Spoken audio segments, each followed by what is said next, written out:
My name is Dwayne Walker, and welcome to The Last Fundamentalist. I've been talking about mainly political issues, about how fundamentalists have taken control of our government right now, and until we vote the people out, we're in for a fundamentalist-controlled government. And I don't define fundamentalism by necessarily fundamentalist Christianity. I define fundamentalism as people who refuse to listen to the evidence. People who, even when the evidence is clearly against them, they're going to stand up and by faith stick to something that they know isn't true. In fact, that's the definition of faith that Archie Bunker gave. Faith is when you believe something you know ain't true. And I have done interviews in the past about coming to terms with fundamentalism, and I think that's important, especially for people who have spent their whole lives in fundamentalist churches, and now they're breaking out and they're used to having their lives kind of on track and on order and having certain goals to do, and now they have to actually deal with people and not as somebody who needs to be rescued or saved.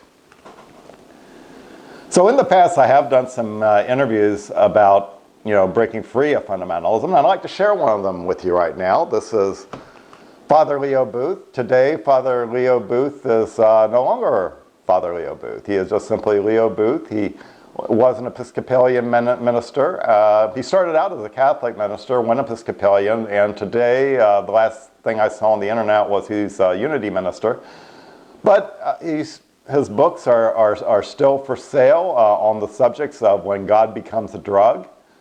So there hasn't really been a lot changing as far as what he's written about.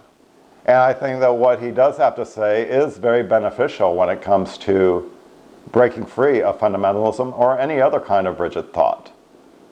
So take a step back here and let's listen to me and Father Leo Booth talking it over in Long Beach, California. This is back in probably 96 or 97, somewhere back in the mid-90s. Our guest on this program is Father Leo Booth, who is the author of this book, Attaining Healthy Spirituality, When God Becomes a Drug, Breaking the Chains of Religious Addiction and Abuse. And Father Leo, I'd like to welcome you to this program, and just casually glancing at the title, I want to ask a question that I think maybe the casual viewer or somebody who may not be that familiar with the recovery movement may wonder, and that is when they see the words religious addiction. Mm-hmm. When we think about addiction, we generally think of something that is related to chemicals, alcohol addiction, mm-hmm. cigarette addiction, drug addiction. Mm-hmm. Wouldn't it be more appropriate to refer to this as, say, religious obsession? But some people might wonder, is addiction kind of going a little bit too far? Well, I've always been somebody who's been willing to go pretty far out to make a case. And I don't know about you, Dwayne, but I don't think I could think of anything more, if you like, far out than what happened in the Jim Jones massacre. True. I mean, if addiction is a stronger word than obsession, then I think addiction is appropriate for what happened in the Jim Jones massacre and Waco, and some of the abuses with the PTL, or mm-hmm. the TV evangelist scandals of Jimmy Swaggart.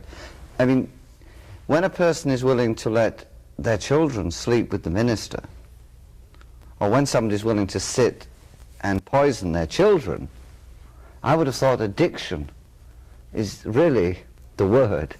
I mean, that's addiction. And as you're familiar with, it was said that religion can be the opiate of the people. And I think that what's implied by that is that if religion is used to control, if religion stops you thinking, if people are not allowed to discover a spirituality that makes sense for them, then I would criticize any organization or religion that perpetrated that abuse. Mm. So I think that religious addiction is really very appropriate. And I also think that because so many of your listeners are familiar with drug addiction and growing up in an alcoholic home, or codependency and adult children issues that's out there in the self-help movement, maybe people need to understand about the dangers of a childhood whereby religion and God was scary and frightening and judgmental, and really whether it helped you on your spiritual journey. Because this book, as you rightly say, is about discovering a healthy spirituality. But sometimes in order to discover a healthy spirituality, you've got to let go of some of the old attitudes, old beliefs, old stereotypes of what God or even a priest or minister really is about. But some people, and right now I'm thinking more along the lines of evangelical Christians, Yes. would look upon this book and would look at some of the things that you mentioned are unhealthy beliefs. Yeah. For instance, belief that sex is bad or our body is bad, or some of the rules that we may see in the Bible. And they might think, well, you might think that that's unhealthy, but no matter how you slice it, this is what the Bible says. And when they see a book like this coming out, addressing their beliefs in terms of religious addiction, they might look upon it as if it's some sort of an inquisition, so to speak, against them. Well, you know, I mean, I think that on some level, it is a criticism of fundamentalist religion. So I don't make no bones about that.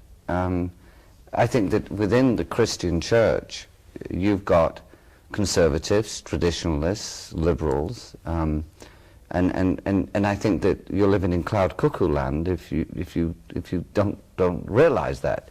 I think that the mistake very often is when people say the Bible says, almost as if the Bible is a single book. The Bible isn't a single book.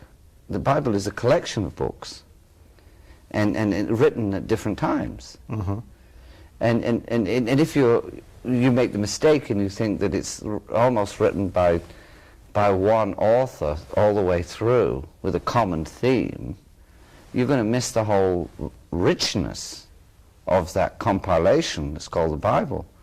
So you know, with Jesus and with the teachings, you're going to find that they're open to interpretation.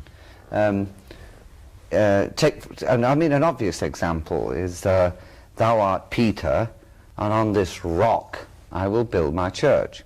Now, the Roman Catholics, which is the biggest Christian church in the world, interprets the rock to be Peter, the man. So the apostolic succession is based around the man, Peter. All the Protestants and evangelicals interpret the rock to be the rock of faith that Peter uttered, thou art the Christ. So it seems to me that you've got there the same text, but obvious difference of interpretation. And again, you know, for the viewers, I think that, you know, I'm obviously I'm an Episcopal priest.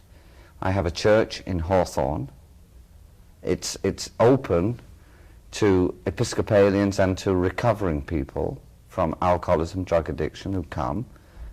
There are gay and lesbian people there. There are people from other religious denominations who come to the church. So it's a very kind of, if you like, diverse church. And I don't stand there expecting everybody in my church to believe what I believe. Some of them have different views. Some of them are more conservative than me. Some of them are more liberal than I am.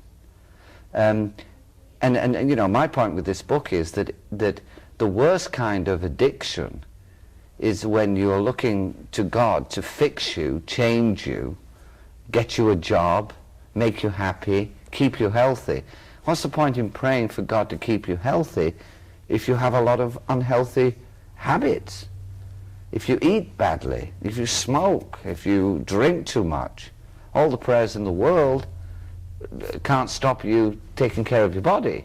And if you want somebody to love you and you want a relationship in your life, and you're praying to Jesus for a relationship, but you don't go out, you don't dance, you don't telephone people, you don't make any way of a relationship, then of course you're going to be a lonely person. So it seems to me that religious addiction is when you use religion to escape from the world or to fix you in your life. And a lot of lonely, miserable people use religion, and they hide behind religion. In fact, they've been called church mice. Yeah, you hit upon something very interesting when you talked about your church at Hawthorne, about how you're not asking all the people there to believe as you believe, or go out and maybe vote as you vote, or however you want to put this. And that's certainly a far cry from the fundamentalist churches that I have experienced, where for one thing, you brought out the great fundamentalist imagery of God speaking over the shoulders of the men as they're writing the Bible and that sort of thing. And you constantly hear the scriptures is of no private interpretation, which is basically, no matter how you slice it, means believe my interpretation. But it's poppycock. It's Exactly. poppycock. So, I mean, anybody with any sense, it's obvious poppycock. I mean, there's so many different evangelical churches. See, a lot of people think, oh, there's a Protestant evangelical position. There isn't. There are different Baptists. I could take you to a church in North Carolina, which is Baptist, that is very liberal.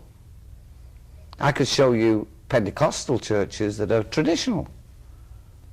The idea that the evangelicals speak with one voice is not true. There are liberal Baptists and there are conservative Baptists. The problem with some of these people that I think you may be talking about is that they've kind of captured the media, you know, and so people think that, you know, that these people speak for all evangelicals or all Protestants. It's just not true. Same with Catholics. I mean, there are liberal Catholics, there are traditional Catholics, there are Catholics that are ecumenical, who want to have relationships with Lutherans and Episcopalians and Methodists, and there are some Catholics who really don't want to mix with anybody, really believe that heaven is full of Catholics. Just like Muslims think that heaven is full of Muslims, and perhaps some Jews think that heaven is full of Jews. It's nonsense, you see. And the sadness for me is that there are not more shows like this one, because the only kind of TV, religious TV we get are these people who are doing these, I don't know, religious services, and usually the women have strange hairstyles and they're asking for money, or they sing songs to you and then ask you for money. You know, you either get a prayer, then the money, or a song, and then the money. But the one consistent thing is they want money. Oh, yeah. And my thing with it is, you know, Shadowlands, you know, the movie with the English actor Anthony Hopkins, is about C.S. Lewis, you know, who wrote The Lion, the Witch and the Wardrobe, and a lot of very good books on suffering and joy and everything. He was a great thinker, a great debater. I think it's sad that we don't have more discussions, more good religious TV. Because, you know, I'm not against religion, I'm against unhealthy religion. That's the difference. See, I'm not against religion. Some people say, oh, maybe Father Leo's against religion and he's in favor of spirituality. No, I'm in favor of a religion that is spiritual, you see. Right. And if you've got a religion that's spiritual, Dwayne, then a Jew and a Catholic and a Muslim can hold hands. Well, let's talk about some of the signs here of religious addiction. Now, one of the things that you mentioned is this expectation in the minds of the true believer that God will do something to their life, that God will perform a miracle if they pray hard enough, give enough money, and whatever, that, you know, they will be healed of their infirmities, their financial situation will improve, and that sort of thing. You mentioned the movie Shadowlands, and there's a great scene in there where he says, I don't pray, and I'm paraphrasing, I don't pray because I believe God will change things, but I pray because God will change me, meaning his response to whatever infirmities or situations will present itself to him. Tell us a little bit about some of the signs of religious addiction. Well, I think you've mentioned them very well, and that is that, you know, it's the idea of a pawn. as opposed to, if you like, being a knight, you know, if you play chess. Some people see themselves as pawns, not as kings. They see themselves as victims. Life deals out certain things to them. They don't, many of them don't realize just how Hindu they are. They think they're Christian, but they're really very Hindu. Because, you know, Hindus believe that their life is predetermined by the gods, and that everything in it happens because of the gods, a form of predestination. Many Christians seem to, although they wouldn't say they were Hindu, I mean, they seem to believe that if you get well from an illness, it's because God did it, even though you miss the surgeon who did the operation or the medication that you've had. I know many alcoholics who claim that their recovery is because God got them sober. But they forget they went to 12-step meetings. They forget they went to hospital. They forget they spent weeks in a rehabilitation center. They miss themselves. A woman at church once said that God had sent her husband to her. What I've discovered in the conversation with her and the husband was that for years, she had been pursuing and he had been pursuing her, off and on, you know. They miss all that they did. All the telephone calls, all the dancing, all the dating, all the arguments, and they split and they came back together, they split and they came back together. And then they hit you with something like, oh, God brought us together. Well, God may have brought you together, but you had to work on it. Are there certain kind of personality types, though, that are just vulnerable to religious addiction? Yeah, I think you're dealing with the same kind of people who are vulnerable to any fix, magic fix, or drug. They're usually people who've been hurt emotionally. I mean, if you, say you were sexually abused by your father or by a neighbor, and you get involved with religion, one of the reasons is, obviously after the terrible experience of such an abuse, you want safety, you want comfort, you want security. You want to find a man who isn't going to hurt you, because a series of men may have hurt you, sexually, emotionally. A large number of people who go to the churches are running from a painful world. So they want almost a moat, you know, like in the castle with a moat. They want to build a moat between their world and real life. And they want to live in a monastery or in a cult where they only spend time with their group. Would this account for the what I call it a yo-yo effect that I see sometimes in a lot of people, where they may be out taking drugs, getting involved in extreme behavior, and then when they decide to change, it's not just a gradual thing, it's bang, they're over here with independent fundamentalists swearing off everything and all that, and then when that gets a little bit old, bang, they're back over here taking drugs and drinking and doing the whole thing. Yeah, or sometimes it's not so much ding dong, they go ding, ding, ding. They keep going from one thing to another. So they, you know, they start off as alcoholics and drug addicts, you know, in the 60s, you know, they're going to San Francisco with flowers in their hair. So they're the 60s hippie, then they get in some cult, then they become Catholic, maybe they become a Krishna, maybe they become New Age, and they go from one to the other. The interesting thing, and this is a new book I'm writing called The God Game, It's Your Move. That's what the book's called, The God Game, It's Your Move, and it'll be out in September. But they carry the same baggage. You see, that's the problem. See, if you're not careful, you carry the same baggage with you from Catholicism to New Age to recovery to wherever you go. Because unless you look at your baggage, and your baggage is very often the guilt, the low self-esteem, the shame, the fear from your childhood. So you know, a lot of priests come from very abusive backgrounds, and they kind of ran to the security of the church, and they became, you know, heroes in the church college and became priests. And then as priests, you know, as the hero, they are super responsible. Now, the problem with super responsible people is you become super controlling.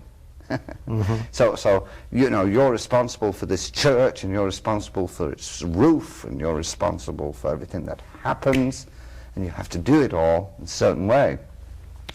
But the problem with it is you become very rigid, and you become very judgmental, and you, after a while, you might even believe what everybody says about you, that you're God's special messenger, or that you're this, and you believe the clothes, you know. I think I said to you, you know, part of the drama is that I'm dressed like this, but this is only a shirt. You can take, it's got a, people at home don't realize, but it's got a little collar, see? Yes, I can. And you can flick see it, and it comes right off. You just slip it off, see, and then you've got just a regular shirt. Well, now that you've done that, you may have already won over some viewers. But what I'm trying to get at is that this kind of thing, see, is funny enough, it's made of plastic.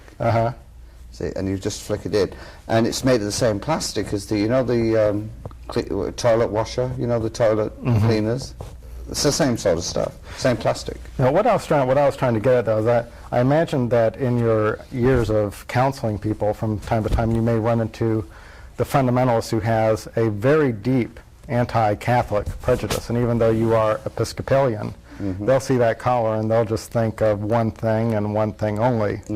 And so when you do something like that and you tell them, well, you don't have to call me Father Leo, call me Leo, that kind of thing. What kind of response do you get? Do you find that that's helpful, or do you find that sometimes people are just so rigid, even if you try to be their friend, that it just doesn't work? No, I think it's mixed. I mean, you know, some people love you because they think you're Catholic, so then you disappoint them if you're not. Some people hate you because they think you're Catholic, and then you tell them you're not, so then they like you, but then they wonder why you look like a Catholic. And some people, really, they don't care what you are, you just represent Jesus or God, so they're so happy. What they don't realize is that they represent Jesus. See, that's the big problem. People are always looking for heroes in others, but not in themselves. You know, why don't you become your own hero? See? Yeah. Like, people come to me sometimes, Dwayne, and they say, will you say a prayer for me, Father? See? Sure, I can do that. I've done it before. It doesn't take long. But why can't you say your own? I mean, why can't you say your own prayer? And also, if that's pretty profound. It's probably because you are who you are. Maybe they think that I don't know, it'll get closer to God or something. That's exactly what they think. But does it make any sense? No, absolutely not. Doesn't make any sense. I mean, does it make any sense? The other thing with it is, which is really what C.S. Lewis was talking about in the Shadowlands, which is a bit more complicated, and that is, you don't really have to say a prayer to God. If God's God, he already knows.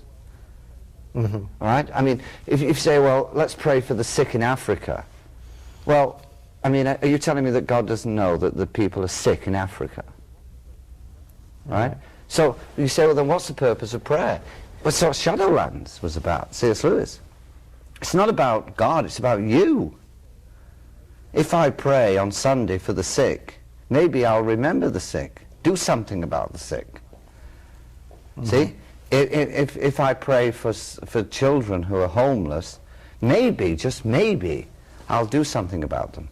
Well, I don't want to gloss over a lot of things here. We'll be doing another program with Father Leo, but for the benefit of those who may not be able to join us next week, we talked about a baggage sometimes that people carry when they've been abused, and it causes what you referred to as a ding-ding-ding effect, where they're always going from one thing to another. Yeah, taking the baggage with them. 5 minutes is not a lot of time to deal with that subject, but what would you suggest for people like that who do have a baggage and just don't know how to let go? Well, one of the first, and I talk about it, you know, in the book, When God Becomes a Drug, and that is to, first of all, sit down and write about what was your childhood view of God. What was it?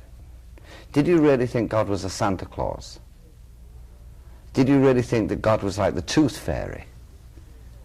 Now, you may be 60 years old now, watching this show, or 40 years old, but what was your image as a kid of God?